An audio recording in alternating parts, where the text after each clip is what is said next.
In this tutorial on Module 11, we're going to get a better understanding of the Van 't Hoff equation and see some cases where it can be applied in the real world.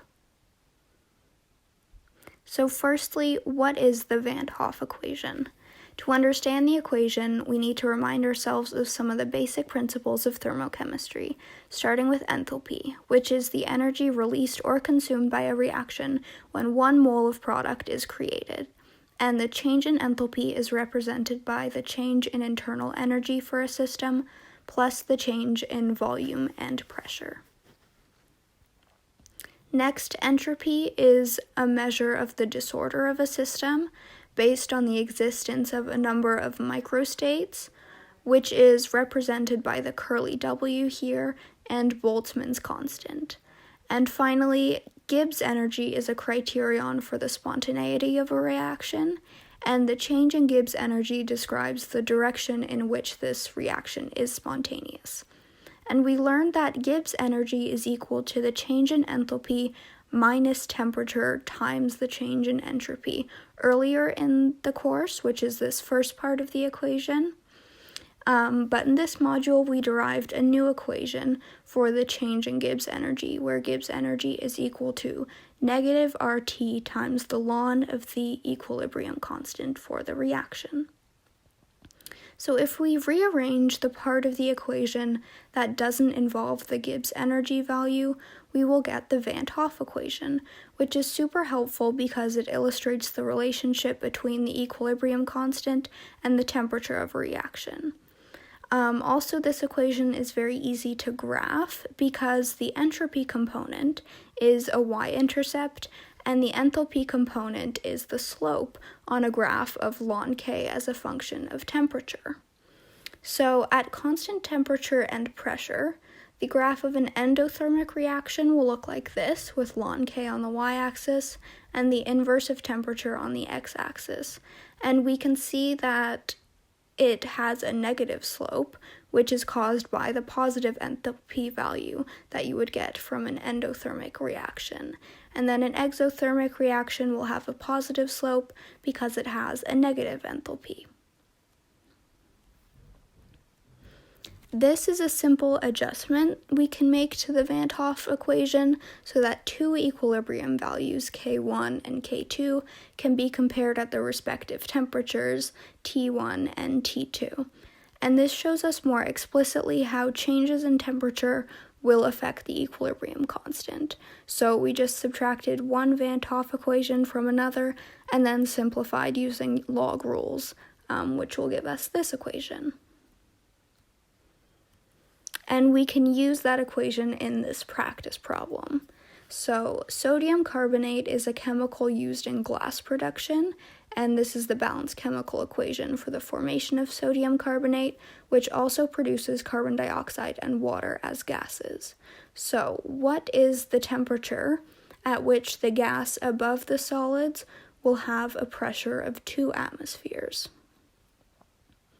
So from the balanced chemical equation, we know that the partial pressures of water and carbon dioxide will be the same because of their coefficients. And if the total pressure is 2 atmospheres, then we can deduce that each gas will have a partial pressure of 1 atmosphere. And on this green sticky note here, we're given the enthalpy of the reaction, and we're also given the first equilibrium constant, and this is at 30 degrees Celsius, which is 303 degrees Kelvin. So all that we need to find is the equilibrium constant at a new temperature that produces a pressure of 2 atmospheres. We're going to first find the next equilibrium constant, and we can do that by using what we learned in Module 10. The activity of each of the solids will be equal to 1, so that simplifies this equation to 1 times 1, the partial pressures, which is 1, and that's the equilibrium constant we need to solve for the temperature, which we can do using the Van 't Hoff equation that we derived earlier, where K1 is 1.66 times 10 to the negative 5, K2 is 1, T1 is 303 Kelvin, and this gives us 387 Kelvin as the next temperature. And it's always helpful to have a way of checking that this answer makes sense. So using Desmos, I've plotted the 2 points that we solved for on a graph of ln K as a function of the inverse of temperature. And the most important thing that we get from this analysis is the slope of the line created by these 2 points. And as we talked about earlier, the slope of this graph should be equal to the enthalpy term in the Van 't Hoff equation, so we can actually check that our answer is right by backtracking and solving for enthalpy using the slope from the graph to make sure that the enthalpy that we get is the same as the one that we were given, which thankfully is the case here.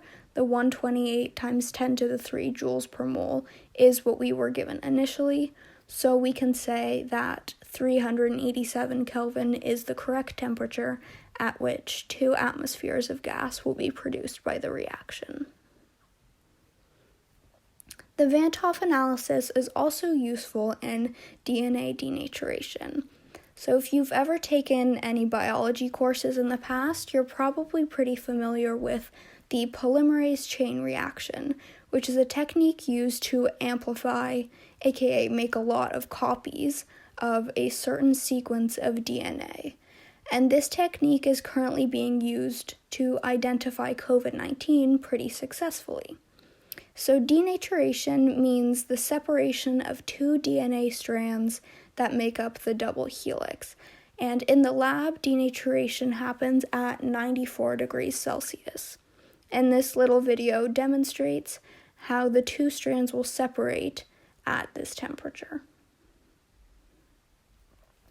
We can technically call this process DNA melting because we're literally using heat to break the hydrogen bonds that are holding the DNA strands together. And this is a super simple diagram of 2 strands of DNA, 2 sets of base pairs connected by hydrogen bonds.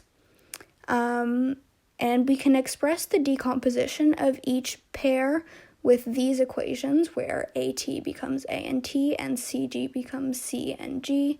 The equilibrium expressions are written here, as well as the change in Gibbs energy for each decomposition. And we can use that to answer the question, what is the equilibrium constant for the denaturation of an adenine-thymine base pair for PCR?